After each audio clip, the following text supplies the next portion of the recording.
نبدأ من المشهد اللي حبس أنفسنا. أركان واقف والشرار بيطلع من عينيه، ماسك جيفان من رقبته وكأنه عايز ينتزع منه الحقيقة بالقوة. أركان اللي قضى سنين من عمره وهو شايل جبل من الندم لأنه ساب أخته داريا في ليلة مصيرية، كان مقتنع إن جيفان دفنها في المكان ده. أركان قعد يحفر في الأرض بهستيريا، صوابعه كانت بتدمي من كتر الحفر في التربة الناشفة، وهو بيصرخ: فين القبر يا جيفان؟ قولي هي مدفونة فين عشان أدفن روحي جنبها. في اللحظة دي جيفان ما قدرش يسكت أكتر من كده، حس إن الحقيقة تقيلة على قلبه لدرجة الانفجار، فصرخ في وش أركان صرخة هزت أركان المكان: أختك ما ماتتش يا أركان، ارحم نفسك، داريا لسه بتتنفس. وقع الكلمة دي على أركان كان زي الصاعقة اللي بتشطر الشجرة نصين، وقف مكانه، أنفاسه بقت سريعة ومتقطعة، وبص لجيفان بنظرة تجمع بين الذهول والشك القاتل. أركان اتهم جيفان فوراً بالكذب وقال له بصوت مخنوق: أنت بتألف حكاية عشان تهرب من السجن؟ عايز تقنعني إنك بطل هربتها؟ السنين دي كلها كنت فين والدموع دي كلها كانت ليه؟ جيفان بدموع صادقة وبصوت مكسور قال له: فكرك سهل علي أشيل ذنب كدبة زي دي السنين دي كلها؟ أنا هربتها يا أركان، أنقذتها من مصير أسود، وإحنا بقالنا ليلة كاملة بننقب في الأرض. هل لقيت عظمة واحدة؟ هل لقيت قبر؟ الأرض فاضية لأن داريا مش هنا، داريا عايشة في مكان ما، وأنا اللي ساعدتها تهرب. الحوار ده استمر وقت طويل جدا. جيفان كان بيحاول يقنع أركان إن والد داريا نفسه ما ماتش في الوقت ده، وإن الخيوط أوسع بكتير من مجرد جريمة قتل قديمة. وعلى الجانب التاني، جوه جدران البيت المليان أسرار، كانت القعدة بين دجلة وفريدة اللي هي في الحقيقة داريا لكن بهوية مخفية، مليانة توتر مش مفهوم. فريدة كانت بتحاول تداري قلقها، لكن في لحظة عفوية رفعت كم قميصها فظهرت ندبة أو علامة حرق قديمة ومميزة جدا على إيديها. اللحظة دي كانت هي الزناد اللي فجر ذكريات دجلة. دجلة سكتت فجأة وعينيها اتسمرت على العلامة دي، ورجعت بالذاكرة فلاش باك لسنين طويلة ورا. شافت نفسها وهي طفلة بريئة بتلعب في الصالة، وأبوهم فرمان كان واقف في المطبخ بيعمل قهوة. دجلة في شقوتها خبطت كنكة القهوة، والقهوة المغلية كانت هتنزل على جسم دجلة، بس داريا الأخت الكبيرة والملاك الحارس جريت بسرعة وحمت أختها، فأخدت القهوة المغلية على إيديها هي. لما فرمان دخل وشاف المنظر والقهوة في الأرض كان وحش كاسر، سأل بغضب: مين اللي عمل كده؟ داريا اللي كانت بترتعش من الألم بصت لدجلة وخافت عليها من بطش أبوهم، فكذبت وقالت: أنا اللي وقعتها يا بابا. فرمان بدل ما يعالجها مسك إيدها المحروقة ولسعها بالقهوة أكتر عشان يعلمها الأدب وما تكذبش، وساب العلامة دي ذكرى أبدية في جسمها. دجلة رجعت للحاضر وهي بترتعش، سألت فريدة بصوت مهزوز: الندبة دي نفس اللي كانت عند أختي داريا بالظبط، جاتلك منين؟ فريدة هنا ملامحها اتصلبت وبان في عينيها رعب قديم، بس حاولت تتماسك وقالت ببرود: مش فاكرة، يمكن حادثة طفولة عادية. دجلة بدأت تشك، هل معقول الصدف توصل للدرجة دي؟ اللحظة الدرامية دي قطعها دخول فرمان كالعادة، اللي مش بيظهر غير عشان يخرب أي لحظة هدوء. فرمان كان في قمة غضبه، دخل يزعق لدجلة ويأمرها تقوم تتجهز عشان تستقبل جوزها اللي هو عايزه، وكأن دجلة دي مجرد قطعة أثاث بيحركها بمزاجه. فرمان كان هدفه الأساسي يبعد دجلة عن فريدة، لأنه خايف من قوة شخصية فريدة وتأثيرها على دجلة. فريدة ما قدرتش تمسك نفسها، وقفت قدامه بصلابة وقالت له: كفاية جبروت، دجلة مش هتعمل حاجة هي مش عايزاها، وبطل تقنعها إنها السبب في موت أختها عشان تكسرها، لأن دجلة أنقى حد في العيلة دي. فرمان استشاط غضباً ومسك فريدة من إيدها بعنف وقعد يهددها. في اللحظة دي فريدة فقدت السيطرة تماماً. لمسة فرمان العنيفة فكرتها بكل لحظة ذل عاشتها في الماضي. جالها نوبة هلع ممزوجة بغضب، فطلعت من شنطتها بخاخ رشاش يعني غاز دفاعي ورشته في وش فرمان. ولأن الدنيا كانت زحمة، الطاهر اللي لسه داخل كان في وش الرذاذ وجه في عينه هو كمان بالغلط.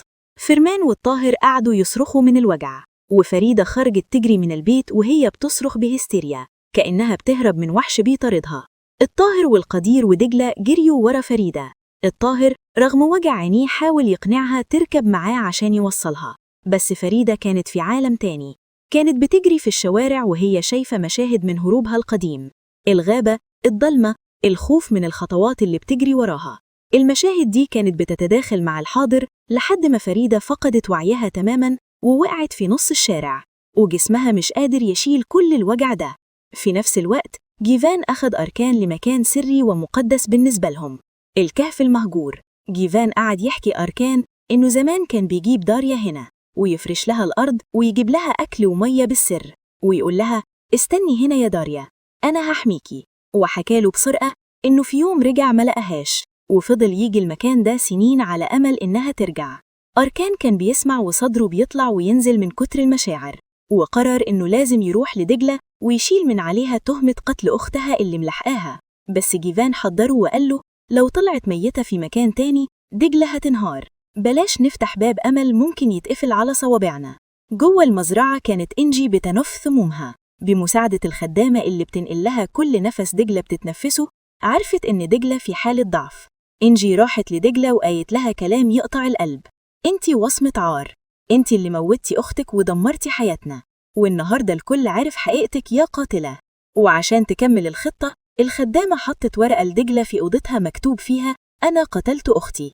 دجلة لما شافت الورقة الدنيا سودت في عينيها، حست إن الحيطان بتطبق عليها. قررت تهرب، راحت لسعد وطلبت فلوس يومين شغل، وسعد استغرب جدا بس اداها مبلغ كبير كأنه بيودعها. دجلة أخدت شنطتها ومشيت في ليلة ضلمة وهي ناوية ترجع لقريتها القديمة. وهي في طريقها للموقف واحد شحات تظاهر بالمرض، ولما راحت تساعده بقلبها الطيب سرق تليفونها. دجلة من كتر الرعب سابته وجريت، وبقت في الشارع من غير هوية ومن غير وسيلة اتصال. أركان لما عرف إن دجلة هربت وعرف بموضوع جهاز التتبع اللي فرمان حطه في تليفونها، كان هيرتكب جريمة في فرمان. وفجأة الإشارة اتقطعت لأن التليفون اتسرق، وبقت دجلة فريسة في الشارع. وفي آخر لحظة دجلة قابلت ست شكلها شيطان ومعاها راجل مريب، والظاهر إنهم من عصابات الخطف. وهنا بينتهي الجزء الأول والقلوب واصلة للحناجر. برا البيت إنجي واقفة والتوتر بياكل فيها، وفجأة بيظهر قدامها ابنها طاهر. طاهر اللي عيونه كانت مليانة خيبة أمل، بص لأمه وقال لها بلهجة حاسمة: يا أمي، لو فضلتي على الوضع ده ولو فضلتي مخبية أسرارك ومستمرة في السكة دي، أنا مش هسكت.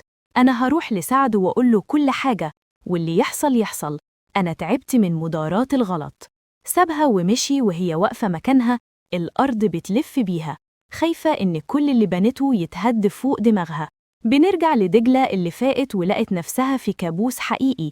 دجلة حست بريحة الخطر لما شافت قدامها في المكان المهجور 3 بنات مربوطين وعيونهم مليانة رعب. في اللحظة دي دجلة ما استسلمتش للخوف، افتكرت كلام فريدة داريا ليها لما قالت لها: اوعي تستسلمي يا دجلة، القوة جواكي. وبحركة سريعة وشجاعة ضربت الراجل اللي كان ماسكها بطلقة دماغ وهربت بأقصى سرعة. المجرم اتجنن وطلع مسدسه وضرب نار في الهواء وفي اتجاهها، وصوت الرصاص كان بيهز أركان المكان.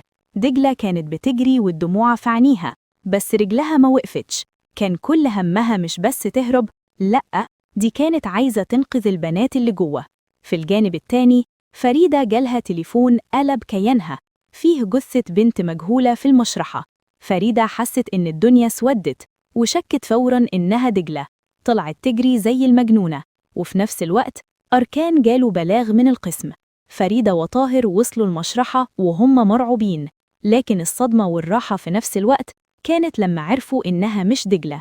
أما في القسم فكان المشهد يقطع القلب. أركان دخل وشاف دجلة واقفة مبهدلة ومرعوبة بس حية. أركان ما قدرش يتمسك، خدها في حضنه بقوة وكأنه عايز يخبيها جوه ضلوعه. ودجلة كانت بتعيط وتترعش وهي حاسة إن الأمان رجع لها أخيراً. قعد أركان مع الضابط وعرف منه المعجزة اللي حصلت. دجلة وهي بتجري من العصابة برغم ضرب النار ما فكرتش في نفسها. لما وصلت لمنطقة فيها ناس، المجرم خبى سلاحه وقرب منها وهددها بالقتل لو نطقت بكلمة. دجلة بذكاء افتكرت إشارة طلب المساعدة اللي فريدة علمتها لها، حركة بالإيد بتعني إن الشخص في خطر. بنت قاعدة شافت الإشارة وفهمت فوراً وبلغت الشرطة، وبفضل شجاعة دجلة الشرطة قبضت على المجرم وعرفوا مكان النفق السري وأنقذوا البنات ال3. الضابط بص لدجلة وقال لها بامتنان: انتي بطلة يا بنتي، لولا شجاعتك البنات دول كانوا ضاعوا. بعد ما دجلة اطمنت قعدت مع أركان وجيفان برا.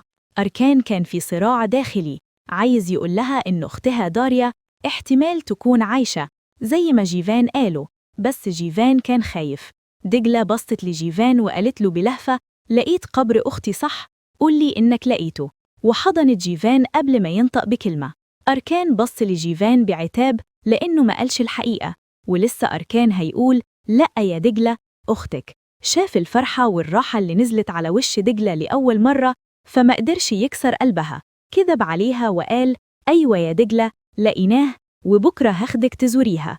أركان كان بياكل في نفسه من جوه لأنه بيوهمها، بس كان عايز يحمي سلامها النفسي المؤقت. جيفان راح وقف قدام الملجأ، بيبص على فريدة داريا من بعيد بوجع. قال في نفسه: حميكك زمان بالكذب لما قلت إنك متي عشان تهربي من ظلم أبوكي، ودلوقتي هحميكي بالكذب برضو عشان تعيشي حياتك بعيد عن الأذى. جيفان قرر يشيل السر ده لوحده عشان فريدة تفضل قوية. طاهر بدأ يتغير، بقى بيفكر في فريدة طول الوقت. قرر إنه يرجع لها حقها ويفتح ملف القضية القديمة.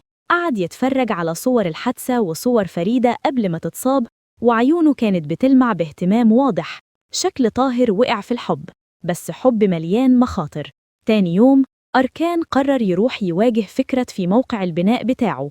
دخل أركان ومعاه طاهر وبوظوا صفقة فكرة مع المستثمرين. فكرة تتجنن وهدد أركان: هدمرك يا أركان. أركان بدم حامي ركب عربيته الضخمة وكسر جزء من المبنى اللي فكرة بيبنيه، وقال له: تهديدك ده خليه لنفسك. فكرة وقف يغلي وبيستحلف لأركان بنهاية سودة. أركان خد دجلة وراحوا القرية القديمة، بيت دجلة المهدم اللي بيفكرها بكل وجعها. دجلة كانت بتمشي بين الحيطان وهي بتفتكر طفولتها مع داريا وأمها. وصلوا للقبر المزيف اللي أركان جهزه بسرعة. دجلة انهارت، ما قدرتش تقف على رجليها. قعدت على الأرض تفرش الورد وطلعت حلق وبطانية كانت شايلاهم لداريا. قعدت تكلم القبر وتبكي بحرقة: سامحيني يا داريا، أنا كنت السبب، كنت طفلة ومش فاهمة. أركان خدها في حضنه وهو قلبه بيتقطع لأنه عارف إن القبر فاضي، وقعد يهديها ويقول لها إنها ملهاش ذنب وإن القدر هو اللي اختار كده. بعدين خدها لقبر أمها وفضلوا ماشيين في الغابة، ودجلة بدأت تشمه نفسها شوية وقعدت تجمع مشروم وأعشاب عشان تعمل لأركان شوربة في مشهد رومانسي هادئ وسط كل العواصف. في الجانب التاني نيلوفار كانت في حفلة شواء مع أصدقائها المنافقين. جيفان كان معاها، ولما شاف اللي بيشوي اللحم فاشل وبيحرقها اتدخل بمهارة وطفى النار وعمل لهم أحلى أكل. نيلوفار بصت له بإعجاب وقالت له: أنت أكتر شخص حقيقي شفته في حياتي. حكت له عن وجعها من عيلتها اللي محدش بيحبها فيها، وجيفان حس بيها جدا وبدأ يقرب منها أكتر. سعد عرف إن حمدي عايز ياخد النادي بتاعه، فراح له البيت هو وإنجي. المواجهة كانت عنيفة وحمدي طرد سعد، بس سعد هدد بفضح المستور. بورتشيم كانت واقفة مش فاهمة حاجة وحمدي وقع من وجع قلبه. هنا فتوش اتدخلت وقالت لسعد: ابعد عننا، كفاية اللي عملته فيا زمان، أنا بقيت بعيدة عنك ومع جوزي وبنتي. إنجي سمعت الكلام ده وفهمت إن فتوش كانت حبيبة سعد القديمة، وخرجت بره وهي مش قادرة تتنفس من الصدمة. إنجي جالها مكالمة من فرمان حذرها إن فكرة ناوي يقتل أركان. إنجي اتجننت وراحت قابلت فكرة فوراً. قالت له بصرحة مكتومة: أنت ما ينفعش تلمس أركان يا فكرة، طاهر مش ابنك الحقيقي، لكن أركان هو اللي ابنك الحقيقي.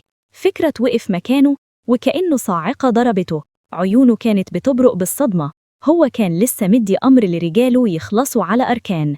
بينما فكرة بيحاول يستوعب الكارثة، كانت العربيات بتهجم على عربية أركان اللي كان معاه دجلة ونيلوفار وجيفان.